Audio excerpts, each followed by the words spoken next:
Assalamualaikum warahmatullahi wabarakatuh. Baik, kami dari kelompok 5 akan menjelaskan materi kami tentang kerangka karangan. Yang pertama, kami ingin memperkenalkan anggota kelompok kami.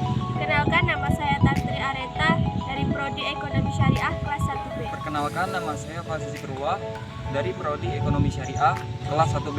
Perkenalkan, nama saya Zakiatul Hikmah dari Prodi Ekonomi Syariah kelas 1B. Baiklah, pada kesempatan kali ini kami akan membahas materi kami mengenai kerangka karangan. Nah, apa yang dimaksud dengan kerangka karangan? Kerangka karangan adalah suatu rencana kerja ilmiah yang teratur untuk mendeskripsikan penyusunan pokok-pokok bahasan ke dalam bab dan subbab dengan menampilkan acuan berupa rujukan atau referensi yang digunakan. Perlu diketahui, kerangka karangan ilmiah tidak bisa diabaikan karena sifatnya sangat penting. Pada dasarnya, para penulis bisa membuatnya untuk berbagai jenis karangan. Tidak hanya untuk karangan ilmiah saja, melainkan juga untuk karangan non-ilmiah. Sebab kerangka karangan akan membantu menyusun tulisan dengan sistematis dan alurnya jelas. Selanjutnya, apa yang dimaksud dengan karangan? Karangan merupakan karya tulis dari kegiatan seseorang untuk mengungkapkan gagasan dan menyampaikannya melalui bahasa tulis kepada pembaca untuk dipahami.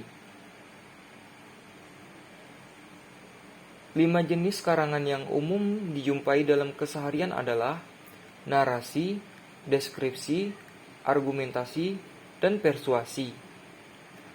Narasi adalah paragraf yang bertujuan untuk menceritakan suatu peristiwa atau kejadian sehingga pembaca seolah-olah mengalami sendiri kejadian itu.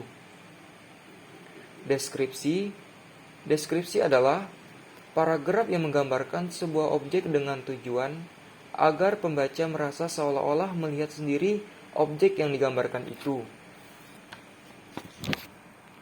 Kemudian Argumentasi adalah untuk menyatakan suatu pendapat dan meyakinkan orang lain terhadap kebenaran pendapat tersebut. Kemudian persuasi. Persuasi adalah paragraf yang bertujuan untuk memengaruhi, mengimbau, membujuk, atau merayu pembaca sehingga pembaca tersebut tergiur untuk mengikuti keinginan penulis. Selanjutnya, fungsi kerangka karangan. Tahapan penyusunan kerangka karangan itu perlu dimanfaatkan oleh penulis. Karena kerangka mempunyai beberapa fungsi penting dalam proses penulisan. Yang pertama, tidak mengolah ide sampai 2 kali sehingga penulisan tidak keluar dari pokok masalahnya. Yang kedua, menciptakan klimaks yang berbeda setiap bab, sehingga ada variasi dalam penyajian materi karangan. Yang ketiga, mengingatkan penulis pada bahan atau materi sebagai sumber rujukan dan bahan. Yang keempat, membaca ulang karangan yang sudah selesai dapat menciptakan kembali reproduksi yang sama dari pembaca. Yang kelima, dapat dilihat dengan jelas wujud, ide, nilai umum, dan spesifikasi karangan. Dan yang keenam, berarti setengah karangan sudah selesai dilakukan atau merupakan tahapan akhir dari prapenulisan. Syarat penyusunan kerangka karangan. Melalui tahapan penulisan kerangka karangan, penulis perlu memerhatikan persyaratan penyusunan kerangka karangan sebagai berikut. Pertama, tesis atau pernyataan singkat tentang maksud dan tujuan penulis sudah jelas dan benar. Kedua, data primer dan data sekunder sudah terkumpul, dibaca, dan dikutip dalam catatan. Ketiga, tiap unit dalam kerangka karangan mempunyai satu gagasan. Keempat, pokok-pokok kerangka karangan disusun secara logis. Di antaranya, A. Unit pokok terinci secara maksimal. B. Tiap rincian ada kaitannya dengan unit atasan langsung. Dan C. Urutan rincian baik dan teratur. 5. Pilihlah pola kerangka karangan yang diterapkan. A. Pola alamiah spasial.